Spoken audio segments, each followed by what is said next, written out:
ನಮಸ್ಕಾರ, ಸ್ವಯಂಪಾಕ ಅಭಿಮಾನಿಗಳಿಗೆ ಸ್ವಾಗತ. ಈ ದಿನ ಪಿತೃಪಕ್ಷದ ಬಗ್ಗೆ ಸ್ವಲ್ಪ ವಿವರಣೆಯನ್ನ ನಮ್ಮ ಅಣ್ಣ ಶ್ರೀನಾಥ್ ಶರ್ಮಾ ಅವರು ಕೊಡ್ತಾ ಇದ್ದಾರೆ ನಿಮ್ಗೆ. ನಮಸ್ಕಾರ. ಶುಕ್ಲಾಂಬರಧರಂ ವಿಷ್ಣುಂ ಶಶಿವರ್ಣಂ ಚತುರ್ಭುಜಂ ಪ್ರಸನ್ನವದನಂ ಧ್ಯಾಯೇ ಸರ್ವವಿಘ್ನೋಪಶಾಂತಯೇ. ನಮ್ಮ ದೇಶದಲ್ಲಿ ಅನೇಕ ಸಂಪ್ರದಾಯಗಳಿದೆ. ಹೇಗೆ ದಕ್ಷಿಣಾಯನ ಬರ್ತಿದ್ದ ಹಾಗೆ ವೃತಗಳು ಶುರುವಾಗ್ತದೆ. ದೇವತೆಗಳಿಗೆ ಸಂಬಂಧಪಟ್ಟಂತಹ ವ್ರತಗಳೆಲ್ಲವನ್ನು ಮಾಡ್ತೇವೆ. ಹಾಗೆ ವಿನಾಯಕ ಚತುರ್ಥಿ ಮತ್ತೆ ಗೌರಿ ಹಬ್ಬ ಆದಮೇಲೆ ಅನಂತ ಚತುರ್ದಶಿ ಆದಮೇಲೆ ಭಾದ್ರಪದ ಕೃಷ್ಣ ಪಕ್ಷ ಪ್ರತಿಪತ್ತಿನಿಂದ ಹಿಡಿದು ಅಮಾವಾಸ್ಯೆಯವರೆಗೂ ಕೂಡ ಪಿತೃಪಕ್ಷ ಅಂತ ಹೇಳ್ತೇವೆ. ಮೊದಲು ದೇವತೆಗಳನ್ನ ತೃಪ್ತಿಪಡಿಸ್ತೇವೆ, ಆಮೇಲೆ ಪಿತೃಗಳನ್ನ ತೃಪ್ತಿಪಡಿಸುವಂಥ ಈ ಪಕ್ಷವನ್ನ ಪಿತೃಪಕ್ಷ ಅಂತ ಹೇಳ್ತೀವಿ. 15 ದಿವಸಗಳ ನಡೆಯುತ್ತದೆ. ಹಾಗೆ ನಮ್ಮ ಹಿರಿಯರು, ಏಕೆಂದ್ರೆ ನಾವು ಎಷ್ಟೋ ಸಾವಿರಾರು ವರ್ಷಗಳಿಂದ ನಮ್ಮ ವಂಶ ಬೆಳ್ಕೊಂಡ್ ಬಂದಿದೆ. ಪ್ರತಿಯೊಂದು ದಿವಸ ಕೂಡ ನಮ್ಮ ಪಿತೃಗಳದ್ದು ಒಂದು ತಿಥಿ ನಡೀತಾ ಇರುತ್ತೆ. ಯಾಕೆಂದ್ರೆ ಎಷ್ಟೋ ವರ್ಷಗಳಿಂದ ಬರ್ತಾ ಇರ್ತಾರೆ. ಆದ್ರೆ ನಾವು 3 ತಲೆ ಮಾತ್ರ ನೆನ್ಪಿಟ್ಕೊಂಡಿರ್ತೀವಿ. ತಂದೆ, ಹಾಗೆ ಅಜ್ಜ, ತಾತ, 3 ತಲೆಗೆ. ಹಾಗೆ ಅವರಿಗೆ ನಾವು ವಸುರುದ್ರಾದಿತ್ಯ ರೂಪವನ್ನು ಕೊಟ್ಟಿರ್ತೀವಿ. ಅಂದ್ರೆ ದೇವತೆಯ ಸ್ವರೂಪವನ್ನು ಕೊಡ್ತೀವಿ. ಯಾಕೆ ವಸುರುದ್ರ ಮತ್ತು ಆದಿತ್ಯ ಸ್ವರೂಪವನ್ನು ಕೊಟ್ಟಿರ್ತೀವಿ. ಹಾಗೆ ಬಂದಂತ ಆ ಪಿತೃ ಪಕ್ಷದಲ್ಲಿ ಹಿರಿಯರಿಗೆ ಮಾಡುವಂತ ಶ್ರದ್ಧಾಪೂರ್ವಕ ಮಾಡುವಂತ ತಿಥಿ ಅಥವಾ ಪಿಂಡ ಪ್ರದಾನ, ತರ್ಪಣ ಇವುಗಳನ್ನ ಮಾಡಲಿಕ್ಕೆ ಹಿಂದೆಯಿಂದ ಮಾಡ್ಕೊಂಡೇ ಬಂದಿದ್ದೇವೆ. ಹಿರಿಯರು ಯಾವ ದಿವಸ ಹೋಗಿರ್ತಾರೋ ಆ ದಿವಸ, ಅಂದ್ರೆ ಪಾಡ್ಯ ಇರ್ಬೋದು, ಬಿದಿಗೆ ಇರ್ಬೋದು, ತದಿಗೆ ಇರ್ಬೋದು, ಪಂಚಮಿ ಇರ್ಬೋದು, ಆ ಒಂದು ತಿಥಿಯಲ್ಲಿ ಆ ಪಿತೃಗಳಿಗೆ ಮಾಡುವಂತ ತರ್ಪಣ ವಿಧಿ ಅಥವಾ ಶ್ರಾದ್ದ ಪಿಂಡ ಪ್ರದಾನ ಮಾಡಬೇಕು ಅಂತ ಹಿಂದೆಯಿಂದ ಮಾಡ್ಕೊಂಡು ಬಂದಿದ್ದೇವೆ. ಹಾಗೆ ಅಲ್ಲಿ ಅನೇಕ ತಿಥಿಗಳು ಬರ್ತದೆ. ಅವಿಧವಾ ನವಮಿ ಅಂತ, ಅಂದ್ರೆ ಮುತ್ತೈದೆಯರು ಹೋಗಿರುವಂತ ಒಂದು ದಿವಸವನ್ನ ಅವಿಧವಾ ನವಮಿ ಅಂತೇಳಿ ಆಚರಣೆ ಮಾಡ್ತಾರೆ. ಅಂದ್ರೆ ಮುತ್ತೈದೆಯಾಗಿ ಹೋಗಿರ್ತಾರೆ, ಅವರಿಗೆ ಒಂದು ವಿಶೇಷವಾದಂಥ ಆ ದಿನದಲ್ಲಿ ಮಾಡಿದಂಥ ಆ ಒಂದು ಕರ್ಮದ ಫಲ ಅವರಿಗೆ ಸಿಗತ್ತೆ, ಅವರ ಆಶೀರ್ವಾದ ನಮಗೆ ಸಿಗತ್ತೆ ಅಂತೇಳಿ. ಯತಿಮಾಲಾಯ ಅಂತ, ಯತಿ ದ್ವಾದಶಿ ಕಾಲದಲ್ಲಿ ನಮ್ಮ ಹಿಂದೆ ಪೂರ್ವಿಕರು ಯಾರೋ ಸನ್ಯಾಸಿಗಳಾಗಿ ಹೋಗಿರ್ತಾರೆ, ಅವರ ಒಂದು ನೆನಪಿಗಾಗಿ ಮಾಡುವಂತಹದ್ದು ಯತಿ ದ್ವಾದಶಿ ಅಂತ. ಅಂದ್ರೆ 12 ದಿವಸ, ದ್ವಾದಶಿ ದಿವಸ ಮಾಡ್ತಾರೆ.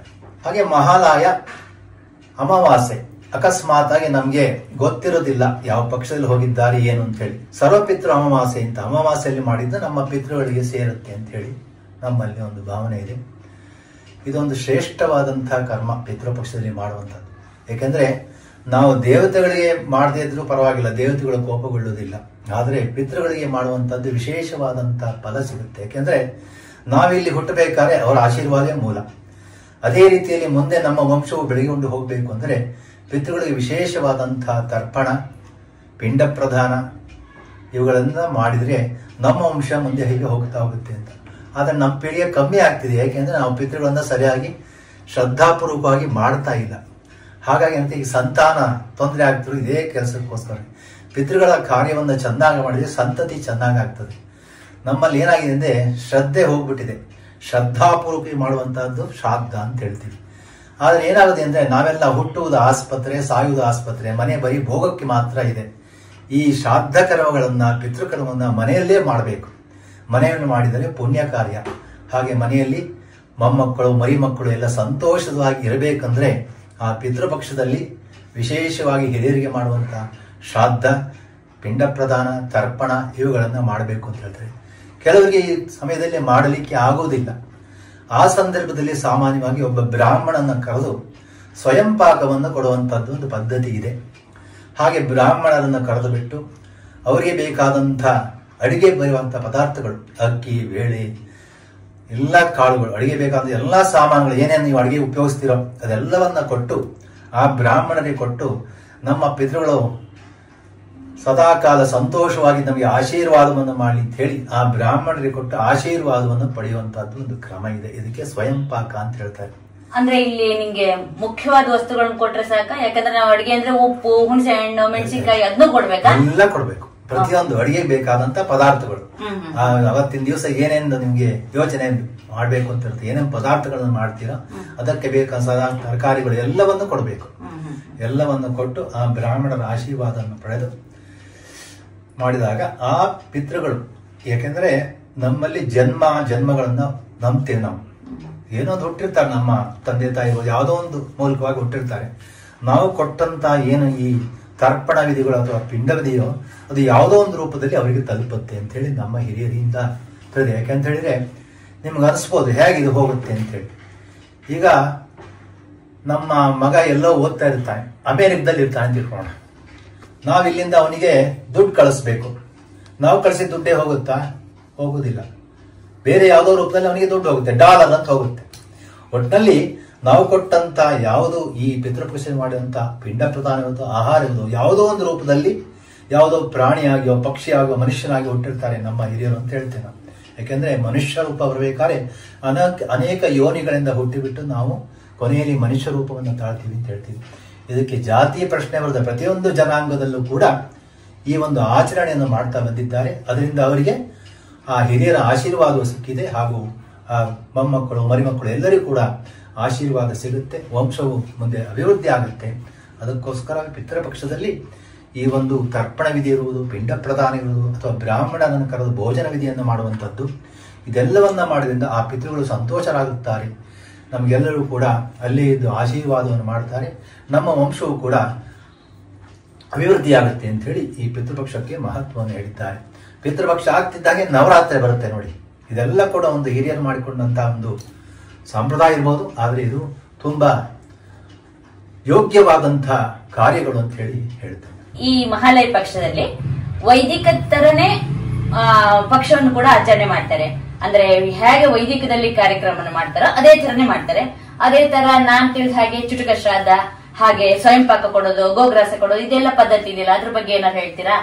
ಈಗ ಶ್ರಾದ್ದದಲ್ಲಿ ಬೇರೆ ದಿವಸ ಶ್ರಾದ್ದ ಮಾಡುವಂತ ಕೆಲಸವೇ ಬೇರೆ ಇರ್ತದೆ. ಈ ಮಹಾಲಯ ಪಕ್ಷದಲ್ಲಿ ಮಾಡ್ಬೇಕಂತಾರೆ ಅಲ್ಲಿ ಸರ್ವ ಪಿತೃಗಳು ಬರ್ತಾರೆ, ಎಲ್ಲರಿಗೂ ಕೊಡಬೇಕಾಗುತ್ತೆ. ಈಗ ತಂದೆ ಕಡೆ ಇರ್ಬೋದು, ತಾಯಿ ಕಡೆ ಇರ್ಬೋದು, ಸೋದರ ಮಾವ ಇರ್ಬೋದು, ಹಾಗೆ ಎಲ್ಲರಿಗೂ ಕೂಡ ಆ ಪಿತೃಪಕ್ಷದಲ್ಲಿ ಪಿಂಡ ಪ್ರದಾನ ಮಾಡುವಂಥದ್ದು ಯೋಗ್ಯವಾಗಿದೆ ಅಂತ. ಬರೀ 3 ಜನ ಕೊಡುವಂಥದ್ದಲ್ಲ. ಯಾಕೆಂದ್ರೆ ಶ್ರಾದ್ದದಲ್ಲಿ ನಾವು 3 ಜನಿಗೆ ಮಾತ್ರ ಕೊಡ್ತೇವೆ. ತಂದೆಯ ತಂದೆ, ಅವರ ತಂದೆ ಅಂದ್ರೆ ತಂದೆ, ಅಜ್ಜ, ತಾತ, ಹೀಗೆ 3 ಜನ ಮಾತ್ರ ಕೊಡ್ತೇವೆ. ಆದರೆ ಈ ಒಂದು ಪಿತೃಪಕ್ಷದಲ್ಲಿ ಪ್ರತಿಯೊಬ್ಬರು ತಂದೆ ಕರೆಯುವಂತ ತಾಯಿ ಕರೆಯುವ ಎಲ್ಲರಿಗೂ ಕೂಡ ಪಿಂಡ ಪ್ರದಾನ ಮಾಡುವಂತದ್ದು ಯೋಗ್ಯವಾಗಿದೆ. ಹೌದೌದು, ಬರೀ ಶ್ರಾದ್ದ ಮಾಡಿದೆ ಅಂತಲ್ಲ, ಪ್ರತಿಯೊಬ್ಬರಿಗೂ ಕೂಡ ಪಿಂಡ ಪ್ರದಾನ ಮಾಡಬೇಕಾಗುತ್ತೆ. ಅಂದ್ರೆ ಅದು ಪ್ರಾಯಶಃ ಅಮಾವಾಸ್ಯೆ ದಿನ ಮಾಡ್ತಾರೆ, ತಿಥಿಯ ಮೂಲಕವಾಗಿ. ಅಂದ್ರೆ ಹಿರಿಯರು ಯಾವ ತಿಥಿ ಹೋಗ್ತಾರೋ ಆ ತಿಥಿಯಲ್ಲಿ ಮಾಡುವಂತದ್ದು. ಇಲ್ಲದ್ರೆ ಗೊತ್ತಿಲ್ಲದೆ ಪಕ್ಷದಲ್ಲಿ ಅಮಾವಾಸ್ಯೆಯಲ್ಲಿ ಎಲ್ಲರಿಗೂ ಪಿಂಡ ಪ್ರದಾನ ಮಾಡುವಂತದ್ದು ಯೋಗ್ಯವಾಗಿದೆ. ಅಂದ್ರೆ ಈಗ ತಂದೆ ತಾಯಿ ಯಾವ ತಿಥಿನಲ್ಲಿ ತೀರ್ಕೊಂಡಿದಾರೋ ಅದರಲ್ಲಿ ಯಾವ ತಿಥಿಗೆ ತೀರ್ಕೊಂಡಿದ್ರೆ ಆ ತಿಥಿ ಒಂದು ತಿಥಿನ ತಗೊಂಡು ಮಾಡಬೇಕು. ಆ ತಿಥಿಲಿ ಮಾಡಬೇಕಾದ್ರೆ ಹಾಗೆ ಎಲ್ಲ ಬರೀ 3 ಜನರಿಗೆ ಮಾಡ್ಲಿಕ್ಕಾಗುದಿಲ್ಲ. ಈ ಮಹಾಲಯ ಪಕ್ಷದಲ್ಲಿ ಮಾತ್ರ ಆ ಹಿರಿಯರಿಗೆ ಎಲ್ಲರಿಗೂ ಬರುತ್ತೆ. ಪ್ರತಿಯೊಂದು ಒಂದು ತಲೆಮಾರು ಇರ್ತದೆ. ಆ ತಲೆಮಾರಿಗೆ ಏನೇನು ಗೊತ್ತಿರುತ್ತೆ ಅವರೆಲ್ಲರಿಗೂ ಕೂಡ ಪಿಂಡವನ್ನ ಹಾಕಿಬಿಟ್ಟು ತಿಲತರ್ಪಣವನ್ನ ಕೊಡ್ತಾರೆ. ಇಲ್ಲಿದ್ರೆ ನಾನ್ ತಿಳಿದ ಹಾಗೆ ಸ್ವಯಂ ಪಾಕ ಕೊಡೋದು, ಗೋಗ್ರಾಸ ಕೊಡೋದು, ಹೀಗೆಲ್ಲ ಹೇಳ್ತಾರಲ್ಲ. ಅಕಸ್ಮಾತ್ ಆಗಿ ಈ ಪಿಂಡ ಪ್ರದಾನ ಮಾಡ್ಲಿಕ್ಕೆ ಆಗ್ಲೇ ಇಲ್ಲ, ನಾನು ಅವಾಗಲೇ ಹೇಳಿದಂತೆ ಬ್ರಾಹ್ಮಣನ ಕರೆದು ಬಿಟ್ಟು ಸ್ವಯಂ ಪಾಕವನ್ನ ಕೊಡುವಂತ ಪದ್ಧತಿ, ಹಾಗೆ ತರ್ಪಣವನ್ನು ಬಿಡುವಂತದ್ದು ಕ್ರಮ ಇದೆ. ಹಾಗೆ ಕೆಲವು ಸತಿ ಏನಾಗುತ್ತೆ, ಕೆಲವರು ಹೇಳ್ತಾರೆ ಪಿಂಡ ಏನ್ ಮಾಡೋದು ಅಂತ ಹೇಳಿ. ಪಿಂಡವನ್ನು ಕೊಡ್ಲಿಕ್ಕೆ ದನ ಬರುವುದಿಲ್ಲ, ಇಲ್ಲಿ ಹೊಳೆ ಬಿಡ್ಲಿಕ್ಕೆ ಆಗುದಿಲ್ಲ, ಹೀಗೆಲ್ಲ ಇರ್ತದೆ. ಯೋಗ್ಯವಾಗಿ ನೀರಿನಲ್ಲಿ ಬಿಡುವಂತದ್ದು, ಇಲ್ಲದ್ರೆ ಅಗ್ನಿಯಲ್ಲಿ ಹಾಕುವಂಥದ್ದು, ಇಲ್ಲದ್ರೆ ಭೂಮಿಯಲ್ಲಿ ಉಗಿಯಬೇಕು, ಇಲ್ಲದ್ರೆ ದನಿಗೆ ಕೊಡ್ಲಿಕ್ಕೆ ಅವಕಾಶವಿದೆ. ಈ ರೀತಿ ಮಾಡಿದ್ರೆ ಅದು ಪಿತೃಗಳಿಗೆ ಸೇರುತ್ತೆ ಅಂತ ಹೇಳಿ ಒಂದು ಹಿಂದಿನಿಂದ ಬಂದಂತಹ ಒಂದು ನಡೆನುಡಿಯಾಗಿದೆ. ಈಗ ಮನೆಯಲ್ಲಿ ಗಂಡಸರಿಗೆ ಆಸಕ್ತಿ ಇಲ್ಲ ಅಂತ ಇಟ್ಕೊಂಡ ಹೆಂಗಸರಿಗೆ ಮಾಡ್ಬೇಕು ಅಂತ ಇರುತ್ತೆ ಅಂತ ಇಟ್ಕೊಂಡ್ರೆ ಅವಾಗ ಅವ್ರು ಏನ್ ಮಾಡ್ಬೇಕು? ಈಗ ಗಂಡಸರಿಗೆ ಅದ್ರ ಬಗ್ಗೆ ಆಸಕ್ತಿ ಇಲ್ಲ, ಹೆಂಗಸರಿಗೆ ಮಾಡ್ಬೇಕು ಅಂತ ಆಸಕ್ತಿ ಇದೆ. ಆಗ ಏನ್ ಮಾಡ್ಬೇಕು ಅಂದ್ರೆ ಯೋಗ್ಯವಾದ ಬ್ರಾಹ್ಮಣರನ್ನ ಕರೆದುಬಿಟ್ಟು ಏನೇನು ಆ ಒಂದು ಶ್ರಾದ್ದ ಕರ್ಮದಲ್ಲಿ ಏನೇನು ಪದಾರ್ಥಗಳನ್ನು ಮಾಡ್ತಾರೋ ಅದೆಲ್ಲವನ್ನು ಮಾಡಿಬಿಟ್ಟು ಆ ಬ್ರಾಹ್ಮಣರಿಗೆ ಬಳಸಿ ಹಸ್ತೋದಕವನ್ನು ಹಾಕಿ ಭೋಜನವನ್ನು ಹಾಕಿ ಕೂಡ ಆ ಪಿತೃಗಳ ತೃಪ್ತಿಯನ್ನ ಹೊಂದುತ್ತಾರೆ. ಗೋಗ್ರಾಸ ಕೊಟ್ಟು ವಾಯಸಕ್ಕೆ ಇಡೋದು, ಗೋಗ್ರಾಸ ವಾಯಸ ಎಲ್ಲವನ್ನೂ ಕೊಡಬಹುದು. ಯಾಕೆಂದ್ರೆ ಬರೀ ಗಂಡಸರಲ್ಲಿ ಹೆಂಗಸರು ಕೂಡ ತಂದೆ ತಾಯಿಯಿಂದನೇ ಬಂದಿರ್ತಾರೆ, ಹಾಗೆ ಅವರಿಗೂ ಕೂಡ ಮಾಡ್ಲಿಕ್ಕೆ ಅಧಿಕಾರ ಇದೆ. ಈಗ ಸ್ವಯಂ ಪಾಕ ಕೊಡ್ಬೇಕಾದ್ರೆ ನಾ ತಿಳಿದಾಗೆ ಎಲ್ಲಾ ಅಡಿಗೆ ಪದಾರ್ಥಗಳನ್ನು ಕೊಡ್ತಾರೆ. ಸಾಮಾನ್ಯವಾಗಿ ಅಕ್ಕಿ ಬೇಳೆ ಹೇಗೂ ಕೊಡ್ತೀವಿ, ಅದ್ರ ಜೊತೆ ತರಕಾರಿಗಳನ್ನ ಕೊಡ್ಬೇಕಾದ್ರೆ ಬಾಳೆಕಾಯಿ, ಹಾಗಲಕಾಯಿ ಈ ತರ ಎಲ್ಲ ಕೊಡ್ತಾರಲ್ವಾ ಸಾಮಾನ್ಯವಾಗಿ? ಹೌದು, ಕೆಲವು ಶ್ರೇಷ್ಠ ತರಕಾರಿಗಳನ್ನ ಮಾಡಬೇಕು ತಿಥಿಯಲ್ಲಿ ಅಂತ ಹೇಳಿದ್ದಾರೆ. ಹಿಂದಿಂದ ನಡ್ಕೊಂಡು ಬಂದಿದೆ. ಬಾಳೆಕಾಯಿ, ಹಾಗಲಕಾಯಿ ಹಾಗೂ ಸೌತೆಕಾಯಿ, ಬಾಳೆ ದಿಂಡು. ಬಾಳೆ ಬಹಳ ಶ್ರೇಷ್ಠವಾಗಿರುತ್ತೆ ಹೇಳ್ತಾರೆ. ಯಾಕಂದ್ರೆ ನೀವೆಲ್ಲ ಹಣ್ಣುಗಳು ಕೂಡ ಬೀಜದಿಂದ ಬಂದಿರುತ್ತೆ. ಆದ್ರೆ ಬಾಳೆಹಣ್ಣು ಮತ್ತೆ ತೆಂಗಿನಕಾಯಿ ಮಾತ್ರ ಅದನ್ನ ಬೀಜದಿಂದ ಬಂದಿದ್ದಲ್ಲ, ನೀವು ಗಿಡ ನೆಟ್ಟೆ ಬಂದಿರುವಂತದ್ದು. ಹಾಗಾಗಿ ಯೋಗ್ಯವಾದ್ದು ಅಂತ ಹೇಳಿ ದೇವರಿಗೆ ಕೊಡುವುದಾಗಲಿ ಅಥವಾ ಈ ಒಂದು ಪಿತೃಕರ್ಮದಾಗಲಿ ಬಾಳೆಹಣ್ಣಿಗೆ ಹಾಗೆ ಬಾಳೆ ದಿಂಡು, ಬಾಳೆ ಮೋತಿ ಇದಕ್ಕೆಲ್ಲ ಶ್ರೇಷ್ಠತೆಯನ್ನ ಹೇಳಿದ್ದಾರೆ. ಗೆಡ್ಡೆ ಗೆಣಸು ಇದನ್ನೆಲ್ಲ ಕೊಡ್ತಾರೆ. ಹೌದು. ಹಾಗೆ ಕೆಸುವಿನ ಸೊಪ್ಪು, ಕೆಸು, ಈಗ ಹಳೇದು ಅಂದ್ರೆ ಈ ಶ್ರಾದ್ದ ಕರ್ಮದಲ್ಲಿ ಸಾಮಾನ್ಯ ಹಿರಿಯರಿಗೆ ಮಾಡುವಂತದ್ದೆಲ್ಲ ಅಷ್ಟೇ ಹಳೆ ತರಕಾರಿಗಳು ಇದೆಲ್ಲ ಬೇಡಿ. ಈಗ ಇದೆಲ್ಲ ಬಂದಿದೆಯಲ್ಲ ಸುಮಾರು, ಮೂಲಂಗಿ, ನವಿಲುಕೋಸು, ಆಮೇಲೆ ಕ್ಯಾರೆಟ್ ಇದೆಲ್ಲ ಉಪಯೋಗಿಸೋದಿಲ್ಲ. ಉಪಯೋಗಿಸುವಂತದ್ದು ಅದೇ ಹಳೇ ಕಾಲದ ತರಕಾರಿ ಆಹಾರ ಪದಾರ್ಥಗಳನ್ನ ಉಪಯೋಗಿಸ್ತಾರೆ ಅಂತ ಹೇಳ್ತಾರೆ. ಈ ಪಿತೃಪಕ್ಷದ ಆಚರಣೆ ಬಗ್ಗೆ ನಮ್ಮಣ್ಣ ಶ್ರೀನಾಥ್ ಶರ್ಮಾ ಅವರು ಸ್ವಲ್ಪ ವಿವರಣೆ ನೀಡಿದ್ದಾರೆ. ನಿಮ್ಗೆಲ್ಲ ಅನುಕೂಲವಾಗಬಹುದು ಅಂತ ಹೇಳಿ ನಾನು ತಿಳ್ಕೊತಾ ಇದ್ದೀನಿ. ಧನ್ಯವಾದಗಳು. ಹಾಗೆ ನಿಮ್ಗೆಲ್ಲರಿಗೂ ಕೂಡ ಆ ಹಿರಿಯರ ಆಶೀರ್ವಾದ ಸದಾ ಇರಲಿ. ನಿಮ್ಮ ವಂಶವು ಕೂಡ ಇದೇ ರೀತಿ ಬೆಳೆಯುತ್ತೆ. ಉತ್ತಮವಾದಂತ ಸಂತತಿ ನಿಮ್ಮಲ್ಲಿ ಮುಂದುವರಿಯಲಿ. ಯಾಕಂದ್ರೆ ನಾವು ಪಿತೃಗಳ ಪಕ್ಷವನ್ನು ಮಾಡುವಂಥದ್ದೇ ನಮ್ಮ ವಂಶದಲ್ಲಿ ಒಳ್ಳೊಳ್ಳೆ ಮಕ್ಕಳು ಹುಟ್ಟಲಿ, ಹಾಗೆ ಜಗದ್ವಿಖ್ಯಾತರಾಗಲಿ ಅಂತ ಹೇಳಿ ಬಯಸುವಂತದ್ದು. ಯಾಕೆಂದ್ರೆ ಹಿರಿಯರ ಆಶೀರ್ವಾದ ಹಾಗೆ ಇರುತ್ತೆ. ನಿಮ್ಗೆಲ್ಲರೂ ಕೂಡ ಮಂಗಳವಾಗಲಿ. ಸರ್ವೇ ಜನಾಃ ಸುಖಿನೋ ಭವಂತು. ನಮಸ್ಕಾರ.